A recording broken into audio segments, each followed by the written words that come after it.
민주평통 뉴욕협의회는 유엔 주재 6.25 참전 및 지원국 무관 초청 평화통일의 밤을 개최하고 그들의 숭고한 희생에 감사를 표했습니다. 도널드 트럼프 행정부가 전 바이든 정부에서 임시 체류 허가를 부여한 이민자를 쫓아내기 위해 합법적으로 부여된 사회보장번호까지 박탈하고 있습니다. 도널드 트럼프 행정부가 오늘부터 불법 체류자에 대한 등록을 의무화하는 제도를 시행했습니다. 뉴욕 허드슨강의 헬기 추락 사고로 글로벌 기업 지멘스의 자회사 최고 경영자와 가족이 참변을 당했습니다. 모두가 누릴 수 있는 권리, 바로 아름다움입니다. 키스는 누구나 더 쉽고 당당하게 자신의 아름다움을 즐길 수 있는 세상을 꿈꿉니다. 키스는 우리 모두의 미래가 더 아름답게 빛날 수 있도록 최선을 다할 것입니다. 당신의 아름다움의 모든 순간, 키스가 함께합니다. 뉴뱅크와 함께 꿈의 집을 마련하세요. 빠른 승인, 맞춤형 서비스, 전문가 상담, 지역 전문성, 경쟁력 있는 이자율, 뉴뱅크가 주택 소유를 쉽고 간편하게 모든 단계에서 도움을 드립니다. 지금 바로 가까운 뉴뱅크 지점을 방문해서 홈모기지 대출 상품에 대해 문의하세요. 뉴뱅크 제공입니다.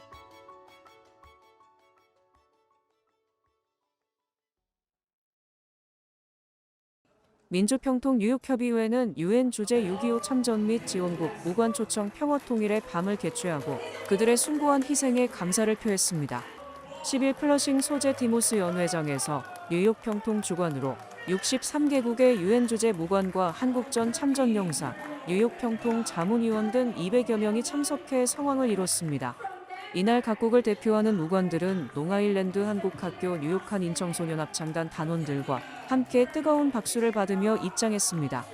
박호성 뉴욕협의회장은 오늘날의 대한민국이 한국전쟁 영웅들의 희생 위에서 성공을 이뤘다며 이를 결코 잊지 않기 위해 이와 같은 행사를 열게 됐다고 소개했습니다. 6.25 참전에 이런 분들이 참석하지 않았다면은 우리나라가 현재까지 이렇게 있을 수 없었다고 저는 생각하고 있습니다. 그리고 그래서 우리 민주평통 뉴욕 협의회에서는 이런 분들을 더욱더 보훈을 함으로써 우리 나라에 대한 사랑도 더욱 깊어지리라고 생각됩니다. 이제 그 한 해 건에 한 번씩 이제 하는데 지금 4회째인데 그거를 우리 한국을 위해서, 조국을 위해서 이렇게 희생하신 분들을 영원히 기리기 위해서 이어가고 있습니다. 이날 뉴욕협의회는 아닐 카라카 주유엔 튀르키예 대표부 국방무관 대령에게 대표로 감사패를 증정했습니다. 평통은 올해가 한미동맹 72주년이 되는 해로 한국의 성취는 이날 참석한 나라들의 기여와 희생 없이는 불가능했다며 한반도 평화와 통일에 대한 관심과 협력을 당부했습니다. 숭고한 희생 정신을 다시 한번 기리고 또 우리 가슴속에 평화의 소중함을 다시 되새기면서 또 그분들에 보답할 수 있도록 우리 대한민국이 하나된 통일 대한민국으로 발전할 수 있는 그런 어떤 마음을 다지는 의미에 있어서 오늘 이와 같은 행사가 매우 중요하다고 생각하고 있습니다. 이날 조현우 주유엔 대한민국 대표부 차석대사, 린다이 뉴욕시 의원, 김광석 뉴욕 한인 회장 등은 축사를 통해 6.25 한국전쟁에 참전한 모든 참전용사들에게 감사의 마음을 표했습니다. 또 이날 이화여대 통일학연구원장인 박원곤 교수가 북한과 한반도, 한미동맹 최근 동향과 시사점에 대한 통일 강연을 펼쳤습니다. 도널드 트럼프 행정부가 전 바이든 정부에서 임시 체류 허가를 부여한 이민자를 쫓아내기 위해 합법적으로 부여된 사회보장번호까지 박탈하고 있습니다. 뉴욕타임즈가 10일 보도한 내용에 따르면 지난 8일 연방사회보장국은 복지 혜택 종료 여부를 결정하기 위해 관리하는 사망자 데이터 파일에 6,300명 이상의 이민자 이름을 추가했습니다. 살아있는 이민자들을 사망자 명단에 올려 이들의 사회보장번호를 쓰지 못하게 한 것입니다. 미국 내에서 은행 계좌, 신용카드 등의 금융 서비스를 이용하지 못하고 정부 서비스도 받지 못하게 한 것입니다. 정부는 이들의 경제활동을 제약함으로써 자진 출국을 선택하게 하려는 것입니다. 명단에 오른 이들은 조 바이든 전임 행정부가 운영한 인도적 임시체류 프로그램을 통해 미국에 합법적으로 들어와 일을 했고 사회보장번호도 받았습니다. 이번 조치는 대규모 이민자 추방을 위해 사회보장국까지 동원했다는 점에서 논란을 낳고 있습니다. 사회보장국은 지난 2월 국토안보부와의 협의 끝에 이민자 9만 8천 명이 사용한 마지막 주소도 불법 이민자 추방을 담당하는 이민세관 단속국에 제공하기로 했다고 뉴욕타임스는 밝혔습니다. 트럼프 행정부가 오늘부터 미국에 불법으로 체류하는 외국인에 대한 등록 의무제를 실시하며 이에 따라 연방정부와 불체자의 추격전이 더욱 격화될 것으로 전망됩니다. 워싱턴 DC 연방법원은 어제 트럼프 행정부의 불법 이민자 등록 의무화 정책의 시행을 허용한다고 판결했습니다. 이에 따라 미국에 합법적으로 체류할 수 있는 법적 지위가 없는 14세 이상의 불법 체류자는 연방정부에 의무적으로 등록하고 지문과 주소 등을 제공해야 합니다. 또 14세 이하의 불법 체류자는 보호자가 이들을 연방정부에 등록시켜야 합니다. 이 제도는 지난 1940년 외국인 등록법에 따라 장기 체류 외국인의 등록을 의무화한 것이지만 그동안 사실상 사문화돼서 시행되지 않았었습니다. 하지만 트럼프 행정부가 지난 2월 25일 외국인 등록 의무화 시행을 발표했으며 자진해서 등록하지 않으면 제재를 가할 것이라고 경고하면서 논란이 발생했습니다. 이민자권익 공호단체들은 트럼프 행정부가 적법 절차를 밟지 않았다며 시행 중지 소송을 제기하는 등 법적 대응에 나섰으나 어제 연방법원이 트럼프 행정부의 손을 들어준 것입니다. 연방정부는 이 제도의 시행 허가를 받았지만 스스로 자신을 불체자라고 신고할 외국인이 많지 않다는 점에서 이를 강행하려는 연방정부와 불체자 간 마찰이 더욱 심해질 것으로 예상됩니다. 10일 뉴욕 허드슨강에 헬기 한 대가 추락해 탑승자 6명 전원이 사망하는 사고가 발생했습니다. 이 헬기에는 글로벌 기업 지멘스의 자회사 최고 경영자와 가족이 참변을 당한 것으로 알려졌습니다. 10일 오후 3시 17분경 허드슨강에 헬리콥터가 추락하는 사고가 발생했습니다. 에릭 아담스 뉴욕시장과 뉴욕시 경국장, 뉴욕시 소방국장 등은 이날 기자회견을 열고 이날 사고로 헬리콥터 조종사 1명, 성인 2명, 어린이 3명 등 6명이 탑승했으며 이들은 모두 사망했다고 밝혔습니다. 추락한 헬기에는 아구스틴 에스코바르 지멘스 모빌리티 CEO와 그의 아내 및 세 자녀가 탑승한 것으로 뒤늦게 밝혀졌습니다. 세 자녀는 4세, 5세, 11세로 알려졌습니다. 에스코바르 CEO는 2022년 지멘스 스페인 법인의 대표를 지냈고 현재는 지멘스의 철도 인프라 담당 글로벌 CEO로 일하고 있었습니다. 그는 가족과 함께 헬기로 뉴욕 관광을 하려다가 사고를 당한 것으로 보입니다. 항공 추적 데이터 등에 따르면 이 헬기는 현지 시각으로 오후 3시 다운타운의 이착륙장에서 이륙했으나 18분 만에 허드슨강으로 추락했습니다. 사고 당시 영상과 목격자들의 증언 등에 따르면 공중에서 프로펠러가 떨어져 나가면서 헬기가 두 동강이 나며 추락한 것으로 추정되는 가운데 연방항공청은 이번 사고의 원인을 조사할 계획입니다. 미주한인 이민사박물관이 9일 워싱턴 DC 연방의회 도서관 메디슨홀에서 개최한 한국문화김치의 날 행사가 성대하게 열렸습니다. 이날 행사에는 120여 명이 참석했으며 하킴 제프리스 연방하원 민주당 원내대표, 앤디 김 연방상원의원 등은 한미동맹의 중요성을 재확인하고 한국문화의 날을 연방기념일로 제정하는 내용이 담긴 결의안을 지지했습니다.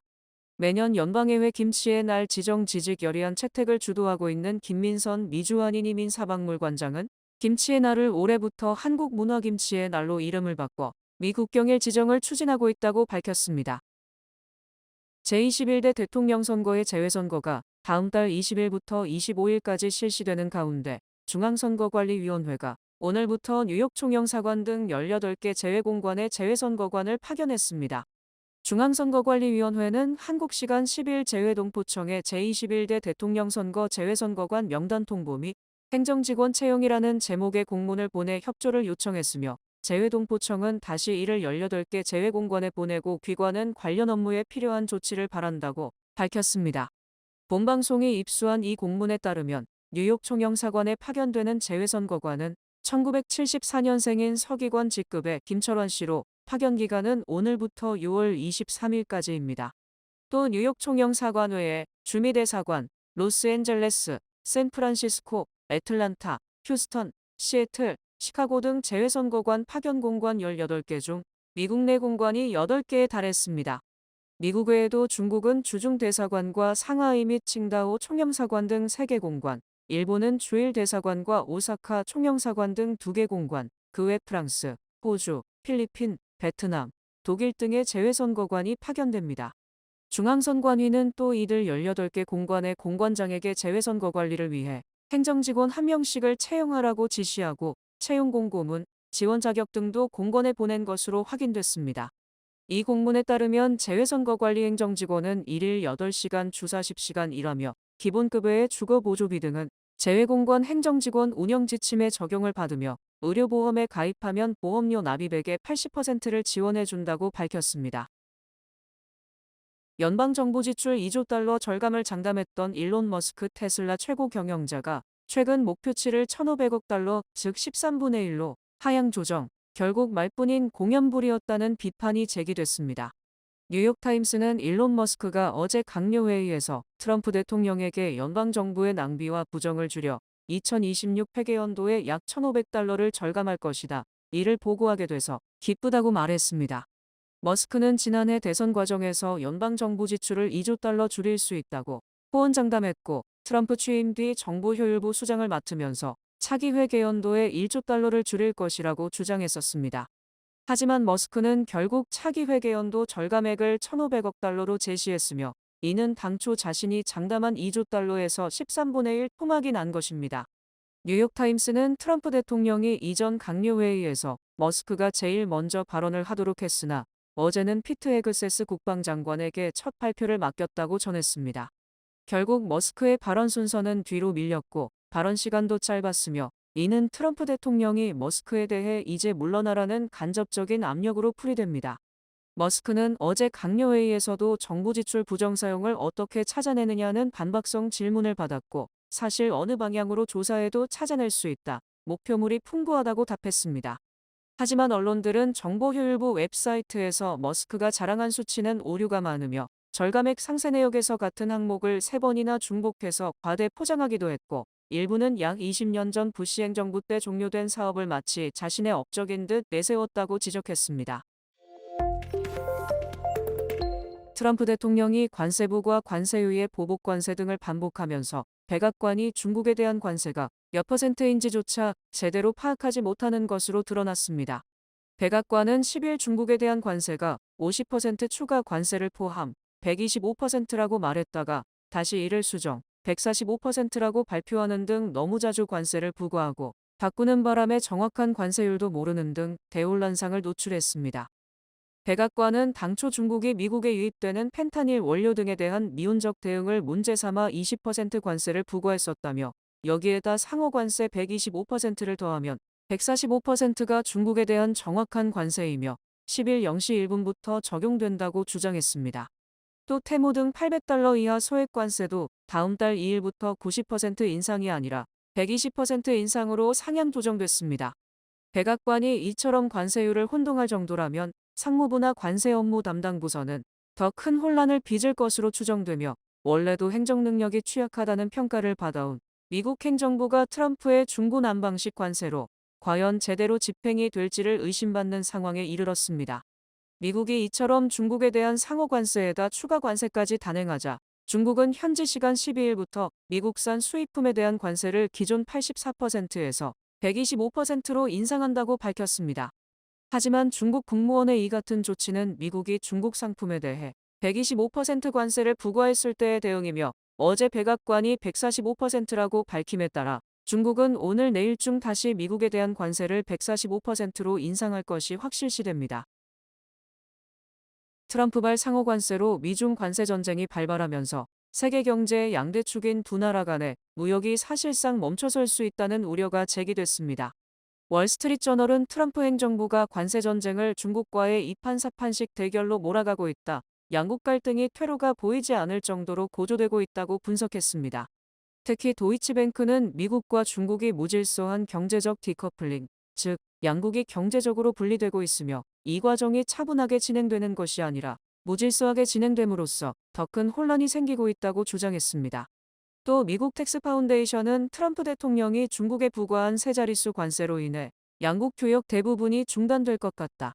대체제가 없어 양국 기업들이 울며 겨자 먹기로 수입을 해야 하는 상품을 제외하면 대부분의 수출입이 중단될 것이라고 지적했습니다. 투자은행 소시에테 제네럴도 이번 관세로 중국의 대미 수출 대부분이 사라질 것으로 전망했고 캐피탈 이코노믹스는 향후 몇 년간 중국의 대미 수출은 절반 이상 감소할 것으로 추정했습니다. 트럼프발 관세 전쟁으로 미국 소비자들이 연간 4,700달러 상당의 손해를 입을 것으로 추정했으나 이는 지난 9일까지의 관세를 기준한 것이어서 그 뒤 관세 인상을 감안하면 손해는 더 클 것으로 전망됩니다. 예일대 예산연구소는 어제 업데이트한 보고서에서 트럼프 대통령이 올해 취임 뒤 발표한 일련의 관세 정책은 미국 한 가정의 구매력을 연간 4,700달러 떨어뜨렸다고 분석했습니다. 구매력을 4,700달러 떨어뜨렸다는 것은 물가 상승으로 결국 4,700달러 정도의 부담이 더 늘어난 것이며 4,700달러의 손해를 입은 것과 마찬가지입니다. 예산연구소는 트럼프의 관세 드라이브로 단기적인 물가 상승률이 2.9%에 이를 것으로 분석했으며 단기적으로 가죽 제품은 86%, 의류 가격은 64%, 직물 가격은 44%까지 급등할 것으로 예측했습니다. 또 식료품 가격은 3%, 자동차 가격은 19% 상승, 지난해 신차 평균 가격을 기준으로 9,000달러 비싸지게 된다고 분석했습니다. 하지만 예산연구소의 추정은 지난 9일까지의 관세를 반영한 것이어서 중국 상품에 대한 관세를 125%로 계산했다고 밝혀 어제 145%로 인상된 상황은 반영되지 않은 것입니다. 이에 따라 미국 한 가정당 손해는 4,700달러보다 약 15% 이상 더 가중될 것으로 추정됩니다. 뱅크 오브 호프가 드리는 경쟁력 있는 이자율의 12개월 정기 예금 상품, 가까운 뱅크 오브 호프 지점에서 만나보세요.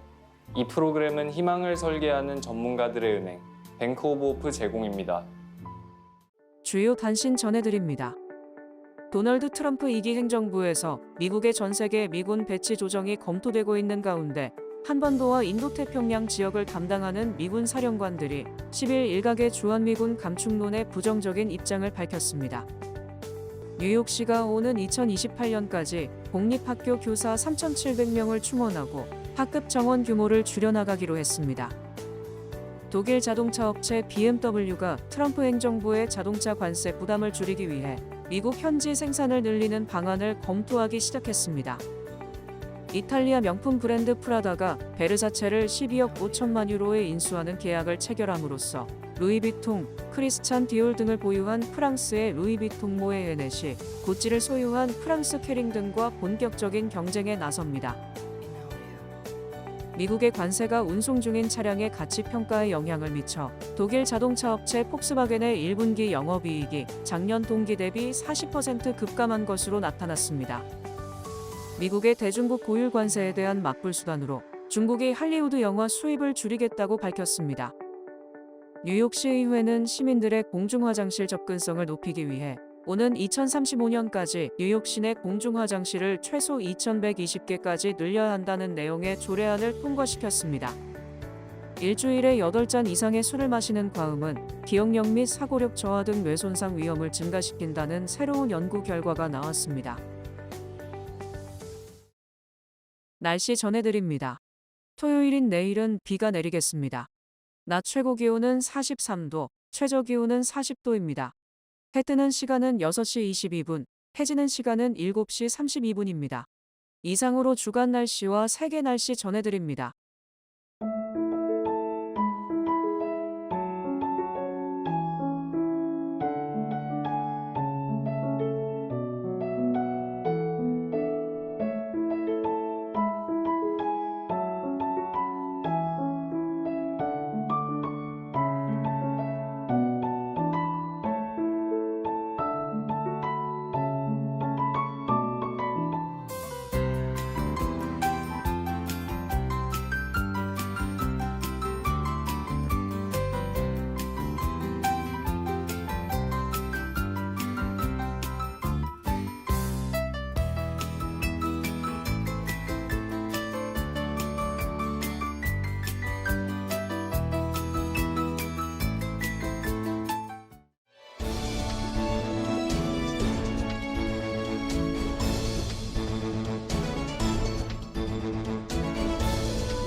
이상으로 4월 11일 금요일 TKC 뉴스데스크 여기서 마치겠습니다.